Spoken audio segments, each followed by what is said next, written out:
اس بہن کو بھی میلاد منانا چاہیے جس کے بارے میں نبی پاک نے فرمایا اگر کسی کا باپ چلا جائے اور اس کے حصے میں بہنیں آ جائیں، 4 بہنیں، 3 بہنیں یا 2 بہنیں بیاہ کے جو آیا تم پہ سے، میرے محبوب نے فرمایا میری انگلیاں جڑی ہوئی ہیں نا، اس طرح میں اسے اپنے ساتھ جوڑ کے جنت میں لے کے جاؤں گا۔ اس بہن کو میلاد نہیں منانا چاہیے۔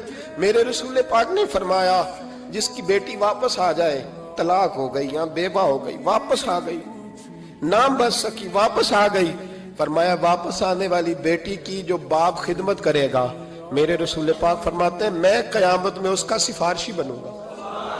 تو اس بیوہ کو اور طلاق یافتہ کو میلاد نہیں منانا چاہیے؟ وہ اس رسول کا ذکر نہیں کرے گی جس نے اتنا درجہ دے دیا، اتنا نواز دیا؟ اور تجھے تو صبح و شام میلاد کرنا چاہیے تھا، تجھے تو صبح و شام درود کرنا چاہیے تھا، سلام کے گجرے بھیجنے چاہیے۔ یا رسول اللہ کہتے تیری زبان جو ہے وہ ہر وقت تر رہنی چاہیے تھی، تو